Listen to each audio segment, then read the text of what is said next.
What's up, people? Today I am reviewing Incredibles in 4K, and I got that coming up for you guys next.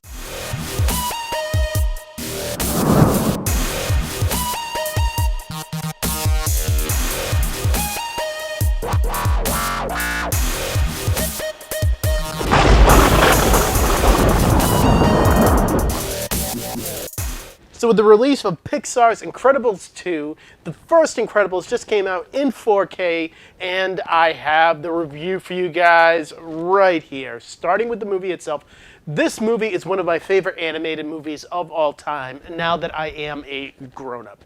I feel like the messages in this movie are great, and even though these characters are like ripped from the Fantastic Four, because they are the Fantastic Four, like seriously, they are.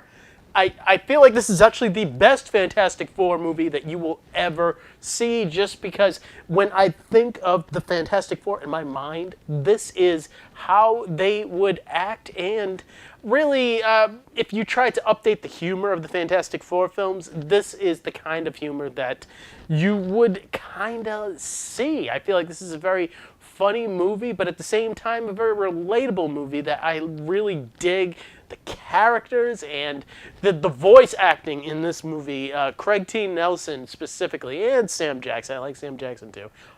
I feel like they are just really great in their roles here.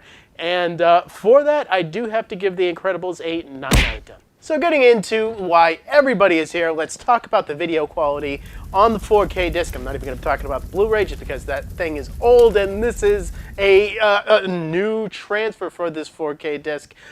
This is actually put through a 4K scan and given a 4K digital intermediate. So with that in mind, I just want to say that I have not been kind to animated films, even Pixar films, that have came out in 4K. I just don't see the uptick.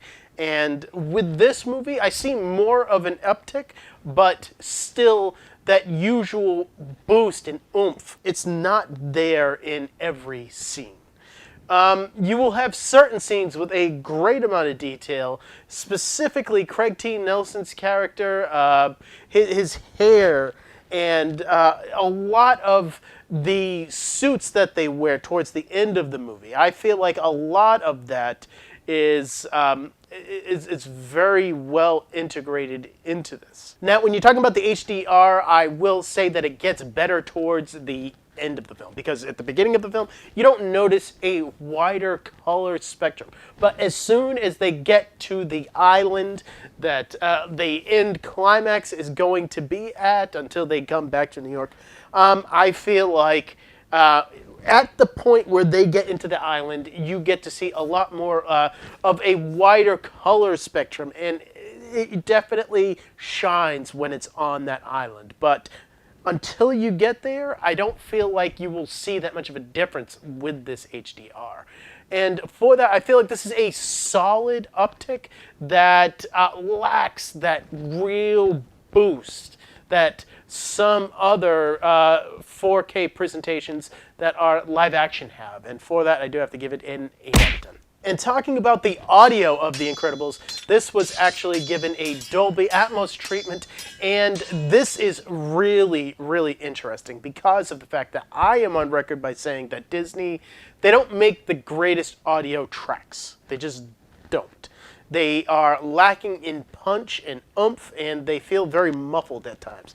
And I was really worried about them tampering with the audio mix that was initially on the Blu-ray disc. I feel like that's a very good audio mix, and Disney had nothing to do with that because that was made before Disney actually bought Pixar.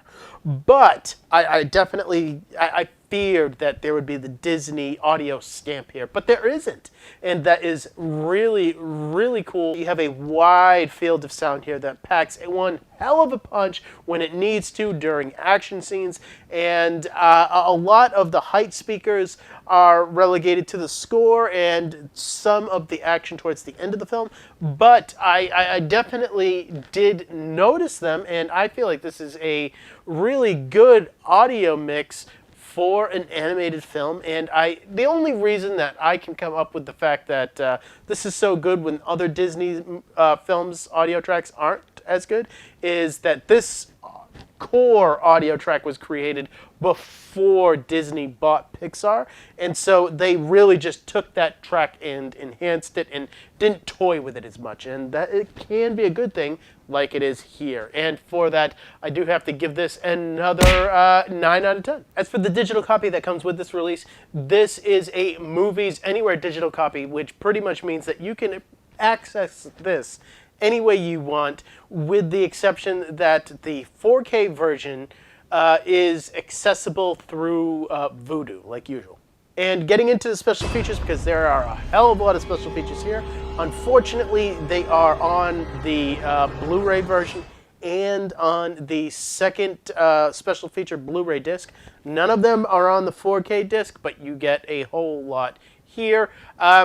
Starting on the Blu-ray disc, you have the audio commentary with Brad Bird, and then the Jack animated short, along with a second animated short that is on that disc. And then getting into the separate special feature disc that comes with this release, you get a whole lot of featurettes that go into the making of The Incredibles.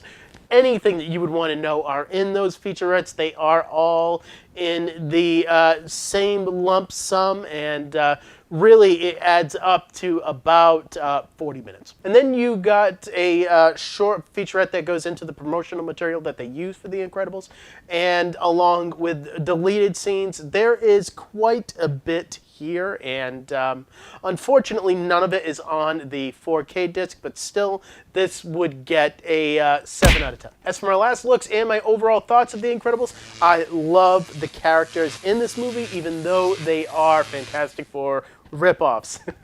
I like the conflicts in this movie and how human these characters feel, and that we are given what is essentially a Watchmen for kids at the beginning half of this movie. That's really what it is, and I definitely love the characters, and I love a lot in this movie. When you add up all my scores for The Incredibles in 4K, you get a 32 out of 40. That is not that bad. This is a decent transfer all around, and one of the better animated 4K transfers out there today. So coming up next, I still have to review Die Hard from last month. Yes, last month was one hell of a month for me, and I had a lot to review, so that is from backlog from last month. But I do have a whole lot of new releases coming out for you guys, and if you are excited about any of that, or if you have any ideas, comment down below, let me know about it. And as always, thank you for watching my videos. You guys are awesome, and I will see all of you next time.